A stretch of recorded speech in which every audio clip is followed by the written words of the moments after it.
Top 5 conteúdos de direito previdenciário que vai cair na sua prova do OAB. Eu deixei na playlist do projeto Mais 2 para você gabaritar as duas questões de direito previdenciário. Você vai ver que nessa playlist existe uma grande pluralidade de assuntos e esses assuntos eles mesclam com direito civil, com direito do trabalho, direito constitucional e o previdenciário. Então não acho que sua prova vai ser de previdenciário puro. Ele provavelmente vai mesclar com outra disciplina e você não pode deixar de conferir esse projeto. Como vocês podem ver aqui na minha tela, o top 5, vou começar ali dos 5 até o assunto que é mais certeza que vai cair na sua prova.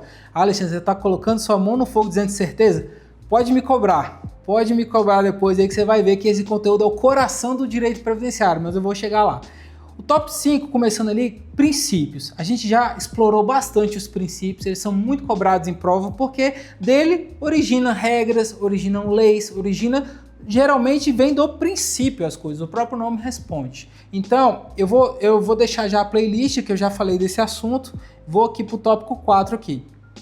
O tópico 4 que costuma mais cair nas provas da OAB e de concursos é o regime previdenciário. Como vocês sabem, existem vários regimes. Existe o regime geral, o regime próprio e existe o regime complementar. Esse assunto costuma cair na prova dando a definição de um e você tentando induzir que é o outro, para você trocar os nomes. Para você poder saber de uma maneira assim definitiva de uma vez por todas, RGPS, regime geral, é do geralzão, é do povão, ou seja, é de trabalhador, de carteira assinada, é de empregado, é de empresa. Se você é empresário, você vai contribuir pelo regime geral. Se você for servidor público, você tem que ter muita atenção, porque tem lugar onde você vai ser seletista, ou seja, você vai ser empregado público, e vai ter lugar que você vai ser estatutário, ou seja, você vai ter um regime do órgão que você trabalha. Eu vou dar um exemplo para vocês. Eu moro no Distrito Federal, minha esposa é professora do Distrito Federal, do GDF.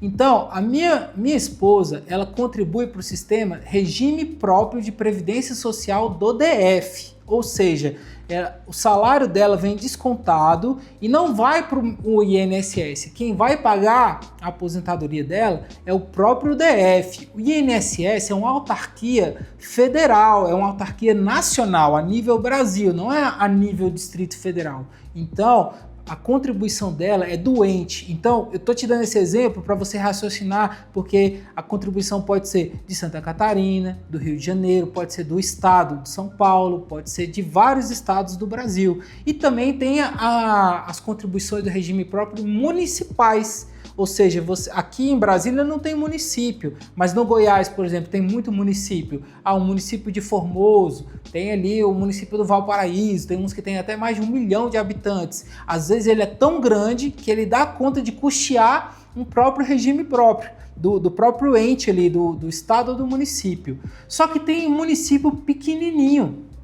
E é isso que vai cair na sua prova. Às vezes tem um município com menos de 1.000 pessoas. Então, como é que se ele tem tão pouco habitantes, como é que ele vai custear a aposentadoria de quem está na inativa? Desse jeito, ele é jogado para o regime geral, quando o município não dá conta. Então, na prova, eles vão te perguntar se o município é regime próprio. Então, você vai ter que ficar atento se é uma cidade que tem condições ou não, que vai falar bem assim: o município tem regime próprio. O município não contribui para o regime próprio. Então, quando o município não contribui, ele vai atrás de quem tem dinheiro. E quem tem dinheiro? A União, né? Tem um vídeo aí na internet de um professor de constitucional que fala que os municípios ficam assim, ó, com o pires na mão. Por quê? Porque eles são mais quebrados. Eles geralmente não têm dinheiro igual ao do Estado e o Estado não tem dinheiro igual à União. Então, o município que mais precisa, se ele não for grande o suficiente, aí ele vai contribuir pelo RGPS. E a pergunta da sua prova vai falar: RPPS, regime próprio, servidor, sempre vai contribuir pelo regime próprio? Nem sempre. Às vezes ele vai ser do regime geral. E qual é o outro regime, Alexandre? Você falou que eram 3. Regime de previdência complementar. Vou dar um exemplo para você. O próprio nome responde essa questão. É para complementar aquilo que você não vai ganhar de aposentadoria. Como assim, Alexandre? Eu não entendi.